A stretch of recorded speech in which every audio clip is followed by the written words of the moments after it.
Hi there, lovely people. What's going on? Good morning to all of you. Today I'm going to be doing a list for you, and I actually thought I would do this list somewhere end of the December or something like it, but we are borderlining the 2022, and we are about to. I mean, sorry, 2021. We are waiting for 2022, and I actually am going to do a series of these lists because I want to sort of summarize what I've purchased this year, and I categorize them. I thought about like how I'm gonna put them, because if I put top 10 of my best buys, that will be very difficult. I bought many fragrances. You ask like how do I remember all that? I do have a book where I write down bottle size, when I bought it, like the price, so I can track them, and I keep a track sort of. And then I looked at it, then I'm like, I'm gonna categorize this, like budget version, mid-range budget, high end, and then the niche, perhaps if I have enough niche. So today's episode I'm going to start with 15 of my best buys this year from the budget segment. And what do I mean by budget segment? Let me clarify that, otherwise it will be confusing. It's not $10, okay? These fragrances are somewhere like $40 within that budget. Some of them can be a little bit up or down, but on most part these are affordable, okay? If you're in fragrance game, you will find these affordable. I don't remember exact prices, but they vary in different countries, but I got them for good budget. So let me show you, and I reviewed them all. Please check out my individual reviews. So wishing everybody in Bangladesh happy winter, because it's getting a little bit colder now, 16 degrees, right? First fragrance I'm going to show you this year's purchase, Homme Ice. This fragrance had a battle with my other one, which I was going to put as well. Fantastic fragrance as well. They have kind of a similar theme. This Bentley for Men Silver Lake. You can also buy this nice little freshie, last decent time, but this is better. One thing is this is actually a little bit more affordable. You get a little bit more juice. I think you get about, 120 ml. Yeah, that's another thing. And the bottle is fantastic. I love this house of Joop. Very underrated house. Doesn't get the love it deserves. I do love this house. I have a lot of fragrances which I reviewed. Not a lot, but quite a bit. So Homme Ice, you get this plum sort of sweetness. You get this freshness, kind of like a mild colder day. You can also wear this. Summertime you can wear it. It's sweet and fresh at the same time. Definite one of the best buys this year. Try it out. Underrated. Homme Ice. Second fragrance I'm going to show you. These are not my latest purchase of like 2021. These are not 2021 releases or most part. These fragrances actually I bought this year. So this is this year's purchase, right? Second fragrance. On the best, hands down, this year I bought Lalique's Ombre Noire. Look at that bottle presentation. Lalique. The name of class. You pay little and you get a lot in return. Like Lalique, if they're selling their fragrances $70, $80, people would look at them and look, respect. This fragrance is so boozy, nice. If you like Nishane's Fanny of Flames, try this one out. Check out my comparison video. Hands down the best boozy, sweet, and beast mode fragrance for winter. Lalique's Ombre Noire, niche quality. Third fragrance I want to show you, hands down the most affordable one in the list, okay? This is a clone of Creed's Royal Oud, one of my most favorite Creeds, if not the most favorite. Creed's Royal Oud has this kind of like a woody, spicy, citric combo, which smells like the most upper class fragrance, for a masculine man. And if you cannot afford that because it's expensive, you can try this. This is Oud Royal by Ministry of Oud from Paris Corner. This fragrance I bought the whole line earlier this year and I reviewed them. This one turned out to be my most favorite. I have like the clone of a few other fragrances, but Oud Royal is so close, guys. It's so close. It smells so sophisticated. It smells high class. If you like Creed's Royal Oud, you can easily get this if your budget doesn't allow you to get that Creed, okay? One of the best buys this year. Oud Royal by Ministry of Oud. Just hold on. I think I made a mess. Wait. Yeah, sorry about that. I kind of put like one extra there. I just noticed. I'm like, oh no, it's a 15 list. I cannot put 16. All right, next one. This perhaps could be a little bit up for debate. You know why? This fragrance I bought for affordable price tag within $40, $45, but many parts of the world this is going for $70, $80, okay? And it's gonna go higher because it's a bit rare to get. If you find it within $40, $45, it's a steal of a price, okay? This is one of the best CK fragrances I noticed, and I did say it's one of my top 5s. This is called CK Euphoria Amber Gold. Check out my review on that. This is their take on Middle Eastern fragrances, sweet, oud, amber, and it's ultra beast mode. Like if you smell CK fragrances, they usually do not last on most part, like except one or two. This and CK Reveal are two of my best in my collection from this house. Since I bought this year, I am putting it here. CK Euphoria, and this is called Amber Gold, okay? Number 4. Number 5. Just got it recently and I'm waiting for its brother. This is a clone house. This is called Fragrance World, the houses. And they made two clones. One is the clone of Tom Ford Lost Cherry, other one is the clone of Bitter Peach, which I bought recent times and I love it. I'm just gonna tell you the smell. I went for not necessarily like the best bang for buck or longest lasting. This is decent lasting power, but the smell, the fruitiness of it, the peach, the mango, sort of like a vanilla, it has very nice quality to it. The fragrance smells like kind of like summer suntan lotion, or you can say like those lotion that you use, but it's a lot more fruity, very nice, inviting, and very wearable, and definitely budget friendly. Okay, if you see it somewhere, give it a try. Intense Peach by Fragrance World. I just reviewed it yesterday, so five's gone. Next one, we're gonna go with my favorite fragrance this year. This is called Mauboussin. Okay, Mauboussin Private Club. This is big thanks to Mikalis, who put me up to this one. His beautiful pictures. Thank you, brother, so much. My admin of my group. He is the one who posted it first, and his review made me buy this. So check out Mikalis's channel, and he reviewed it. Okay, this fragrance, this house, Mauboussin, nobody actually gives it love. Major reviewers, they do not really look at it. It's a shame, because some of these houses, they have great gem of fragrances. Okay, so this is definitely one of their most beautiful creation with this nice little bottle, and it has this apple, got this fruitiness, like sweet, and it has decent longevity as well. Colder months you can definitely wear it, and budget wise, this is one of the best fragrances, hands down, this year I bought. Look at that bottle once again, it's beautiful. Okay, Private Club by Mauboussin for men. Next one, I want to go with Dead Lapidus, baby. This is, whenever I talk about Dead Lapidus, gives me enormous confidence. Price point, cannot beat it. These fragrances go for under $30. Okay, Bangladesh. These fragrances last forever.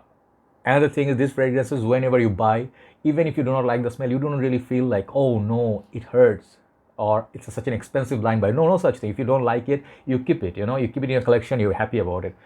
Great coffee-based fragrance. Okay, this one has darkness, roasted coffee vibe. Amazing bottle. Look at that bottle. Look at that cap. This is quality, man. Dead Lapidus, I have to review their sport version, I know, but man, this one, if you like a little bit sweetness, a little bit of coffee, darkness, and a little bit of smoky vibe, this one is going to give you that. And for winter time, this is a heavy hitter. This one smells like a $70-80 cologne. Very expensive smelling. If you like Bulgari's Man in Black, it's somewhere in that family, but it smells unique. Okay, try it out. This is called Black Soul Imperial by Dead Lapidus. After that, a little bit of animalic vibe, but gentlemanly animalic. Okay, what do I mean by this? Fragrance is more suited up version of Kouros by YSL. If you like Kouros but you find it too animalic, try this one out. Oscar de la Renta Pour Lui. Quite a few reviews on this gem. Whoever reviewed it, I kudos. I say hats off to you. You guys are awesome, because I got to know about it. I tried it a long time back. I didn't think so much of it, but then this winter I was craving for this perfume. This is one of the most beautiful bottles from my collection. It's a blue bottle. Blue is beautiful, blue, golden. This perfume has this kind of like animalic touch. It has a gentlemanly feel. I forgot all the notes, but there's something like animalic notes to it. Check out my review, but it's very wearable, very decent longevity in this, in the colder months. Pour Lui by Oscar de la Renta. Okay, so this is for men. After that, I think this is the cheapest. At least once it was under $10. Now it's like around $17-18. But try this one. Okay, I'm telling you, this is one of my most happy fragrances. This is Tea Rose Jasmine from the Perfumers Workshop. I think, yeah, Workshop Limited. This one's, the bottle's very basic. Okay, but it has a classy vibe. Look at the juice color. It has this kind of flimsy cap and everything. The one of the most cheapest looking atomizer you'll see, but that's about it. The juice in there. If you love jasmine, it smells like a $400 jasmine fragrance. Okay, even if you're a man, you can wear it. It's very long lasting, it's very comforting, very luxurious, very uplifting, all year round you can wear this. I like the tea rose, but jasmine is a little bit more sweeter. I like that. Okay, definitely a beautiful fragrance, and you get about 120 milliliters. For that price range, hard to beat. Okay, one of the best buys this year. Next one.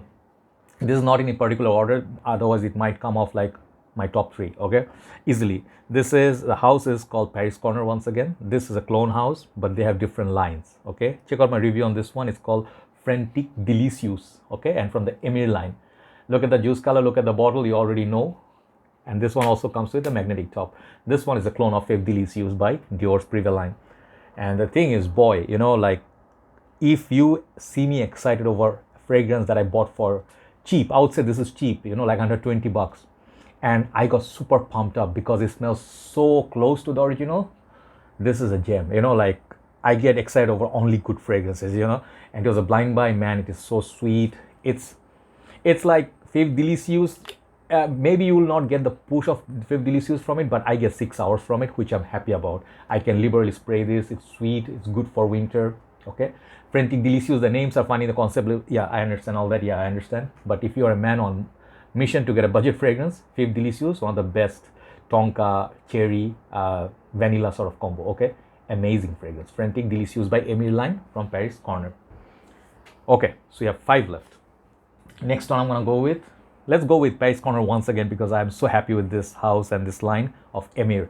They have quite a few, didn't buy all of it. Next one is called Just Bergamote. Okay, there's another one called By the Campfire or something like it. That's a clone of By the Fireplace, which I have. So this one, I don't have the original. This is a clone of Le Labo Bergamote 22. If I ever reviewed some of the best summer perfumes, Le Labo 1, Bergamote 22, hands down, one of the beast mode best quality Bergamote fragrances of all time. Definitely niche house, but very expensive. I could buy it, you know, like I could buy it. It's not like I can't, but the price range feels a little bit painful. But here, what you have with the Emir line, look at that bottle, the heaviness of it. This is pure quality. The whole packaging, it's beautiful. And this is again your $20 budget. Okay, this is so close to Bergamote 22. Performance, yes, for a fresh perfume it lasts like 2 to 3 hours max. You have to respray after that, but hey, 20 bucks you can get a clone of a cologne which cost about $250-$270. Okay, yeah, see the value and the smell, man, so natural. There's no man, it's sweet, lemon bergamot combo. Sometimes feel like a little bit of grapefruit in there. It's just hands down one of the best buys this year for this budget. Try it out if you never tried it. One of the best ones. Next one, I have 2 from this line and I'm going to show you both. I was going to just show you the one, but I'm like, no, these 2 are definitely worthy of being in this list. These are 35-40 bucks in Bangladesh. I don't know about your places. This is Afnan's Turathi Brown. Okay, this is a clone of YSL Tuxedo. And you'll be asking me, don't you have Roja's Mustache EDP? I said, yeah, I do have that. You know, I will compare it if I didn't already. Both are excellent. Okay, the Roja's one is beautiful, but they have the difference. This one has some Middle Eastern touch to it and the opening is a bit different. So what you get from this is it's sweet, it's mature, and it's more closer to Tuxedo than the Roja's. Roja's one has its own smell going and the opening is a bit different. This one I feel is the strength of amber is there, and whatever is in the Tuxedo, you get it in this. Okay, and the longevity is fantastic. Okay, so Afnan, one of my hands down of my favorite house from Middle East right now, Turathi Brown.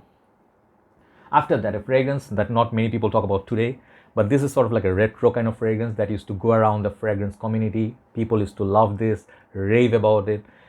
It doesn't have very cheap price tag, but it's like 35-40 bucks. Okay, $40 in Bangladesh. Okay, this is Mandarina Duck Black, or called Black, Double Black, or Intense something. This is a new name right now, but it's basically the same fragrance. Okay, look at that bottle. This fragrance right here, those who smelled it, you know, and if you're not a very critical or a very, you know, complicated person, you're gonna love this smell. If you like Dolce & Gabbana, the 1 EDP fragrances like those, you know, the cozy, sweet, like sexy, little bit unique, try this one out. I'm telling you, you're not going to be disappointed. This is a dark horse, just like the bottle. I absolutely had to pick it up for this list. Mandarina Dark Black is the next one. After that, we have 2 left. Let me show you, hands down, one of the best clones that I bought this year, but it's somewhat many ways better than the original. Afnan Turathi Blue. Yep, some people will say, no man, this is a clone of, okay, Tiger of Bulgari, Le Gemline. I understand your sentiments, but this is not of good quality like that. Yes, you're not gonna get that natural grapefruit and that Amrox and those quality if you pay like 350 bucks, and imagine you pay for $35, 1/10 of the price. Okay, I think $35-$40 around that. Okay, and you get this perfume, and what it does, excellent longevity. The Bulgari, the Tiger one, I cannot smell it after a while, but it lasts all day. People can smell it on me. This one lasts 7 to 8 hours. People can smell it, I can smell it. And the budget, cannot beat it. Okay, this one had to make the list. Amazing fragrance. It has this Middle Eastern influence to the fragrance. It has a little bit more blue vibe. Some people say it has a bit of Bleu de Chanel opening grapefruit mixed with the tiger. Yeah, you try it. You'll see what I mean. This is amazing fragrance. Okay, Turathi Blue by Afnan. Last but not least, I'm gonna make you guys buy this and hunt it down. This house is too good to be true. You know, I cannot believe the quality, presentation they give, the smell wise, how posh they smell, longevity is fantastic. This is Botanica. Okay, I have bought two from this house. I have the rose version, Rose Garden or something like it, and I have Matina Mogador. Sorry, this perfume. Check out my review. This smells like a Chanel exclusive fragrance. Okay, when you smell it, man, the iris play in this. It's powdery a little bit. It's woodsy. It gives a feel of if you imagine something between what's that fragrance I'm thinking, like sycamore. If you think of LDDM by Tower Perfumes, little bit of Durham, you know, mixes that DNA. I have one more fragrance. Let me remember, because I cannot. Man, I forgot the name. It's like a Dior exclusive, if I'm not mistaken. Hold on, Patchouli Imperial or Bois d'Argent. Yep, I was looking at this one, looking for this one. So if you love those kind of DNA, this one, just check out the price. I'm not going to tell you how much it is, but definitely within that budget. Check out the fragrance, check out the price. If you see it somewhere, give it a try and stock up, because this kind of fragrances, not everybody knows about it. Okay, so this is hands down one of the best fragrances this year. Even if I made like an overall list, this would make the top spot. Okay, so this is Matin Mogador by Botanica. So that's my list for 2021 budget fragrances, some of the best ones I bought. I have plenty more, obviously, some old ones, new ones, repurchased, but I wanted to talk about this, shine some light, you know, like shade some light so people look at them. Thanks very much for watching. I'll be doing some of the lists, the mid-range, upper range, and the niche in upcoming days. Take care, have a nice day, enjoy your winter. Bye bye.